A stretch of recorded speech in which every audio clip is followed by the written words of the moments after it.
আসসালামু আলাইকুম রহমতুল্লাহ। প্রিয় দর্শক, আমরা অনেক আমল করি, নামাজ, রোজা, দান সদকা, কিন্তু কখনো কি ভেবে দেখেছি আল্লাহ আমাদের আমলের আগে কোন জিনিসটা দেখেন?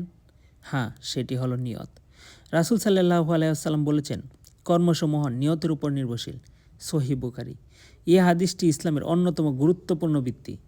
আজ আমরা জানব নিয়ত কী, নিয়তের গুরুত্ব, নিয়তের ফজিলত, কীভাবে নিয়ত শুদ্ধ রাখব।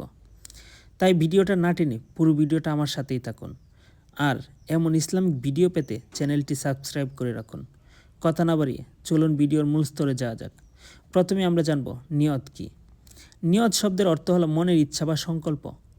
ইসলামে নিয়ত মানে হলো আল্লাহকে খুশি করার উদ্দেশ্যে কোনো কাজ করা। শুধু কাজ করলেই হবে না, কাজের উদ্দেশ্যও সঠিক হতে হবে।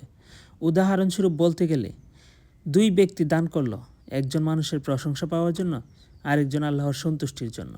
কাজ এক, কিন্তু ফলাফল আকাশ পাতাল পার্থক্য। নিয়তের গুরুত্ব। 1 নাম্বার, আমল কবুল হওয়া শর্ত। যে কোনো আমল কবুল হওয়ার জন্য দুটি শর্ত রয়েছে।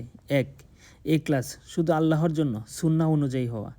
আল্লাহ তাআলা বলেন, তাদেরকে আদেশ করা হয়েছে একনিষ্ঠভাবে আল্লাহর ইবাদত করার জন্য। 2 নাম্বার, ছোট আমল বড় হয়ে যায়। রাসূল সাল্লাল্লাহু আলাইহি ওয়াসাল্লাম বলেছেন, মানুষ কখনো ছোট একটি আমল করে, কিন্তু নিয়ত ভালো হওয়ায় আল্লাহ তাকে বড় মর্যাদা দেন। 3 নাম্বার, নিয়ত খারাপ হলে বড় আমলও নষ্ট। রিয়া করলে আমল ধ্বংস হয়ে যায়। আল্লাহ বলেন, যারা লোক দেখানোর জন্য নামাজ পড়ে তাদের জন্য দুর্ভোগ। নিয়তের ফজিলত। 1 নাম্বার, ভালো নিয়তে সব কাজ ইবাদত। খাওয়া, ঘুম, কাজ সব কিছু ইবাদত হতে পারে যদি নিয়ত হয় আল্লাহর সন্তুষ্টি। উদাহরণ, আপনি পরিবারকে খাওয়াচ্ছেন, যদি নিয়ত করেন আল্লাহর হুকুম পালন করছেন, তাহলে সেটাও সওয়াবের কাজ। 2 নাম্বার, নিয়ত থাকলে সওয়াব পাওয়া যায়। কাজ না করলেও রাসূল সাল্লাল্লাহু আলাইহি ওয়াসাল্লাম বলেছেন, যদি কেউ ভালো কাজের নিয়ত করে কিন্তু করতে না পারে, তবুও সে সওয়াব পায়। সহিহ মুসলিম। নিয়ত জীবন বদলে দেয়। একই কাজ, একজনের জন্য গুনাহ, আরেকজনের জন্য জান্নাতের রাস্তা। সাহাবীদের জীবনে নিয়তের উদাহরণ। এক হিজরতের ঘটনা। এক ব্যক্তি হিজরত করেছিল বিয়ের উদ্দেশ্যে। এই হাদিসটি সহিহ আছে, সহিহ বুখারীতে। রাসূল সাল্লাল্লাহু আলাইহি ওয়াসাল্লাম বলেন, যার হিজরত আল্লাহ ও তার রাসূলের জন্য, তার হিজরত আল্লাহ ও তার রাসূলের জন্যই গণ্য হবে। আর যার হিজরত দুনিয়ার জন্য, তার হিজরত সেটার জন্যই। এতে বোঝা যায় একই হিজরত, কিন্তু নিয়ত আলাদা হলে ফল আলাদা। কিভাবে নিয়ত শুদ্ধ রাখব? 1 নাম্বার, প্রতিটি কাজের আগে মনে মনে বলুন, আমি এই কাজ আল্লাহর সন্তুষ্টির জন্য করছি।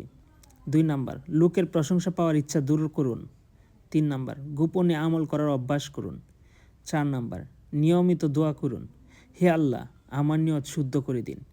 প্রিয় ভাই ও বোনেরা, আমাদের আমল হয়তো কম, কিন্তু যদি নিয়ত খাঁটি হয়, তাহলে ছোট আমলও আল্লাহর কাছে পাহাড় সমান বড় হয়ে যায়। আজ থেকে প্রতিটি কাজের আগে নিজেকে জিজ্ঞেস করি, আমি কি এটা আল্লাহর জন্য করছি? আল্লাহ যেন আমাদের সবাইকে খাঁটি নিয়ত দান করেন। আমিন। আসসালামু আলাইকুম রহমতুল্লাহ।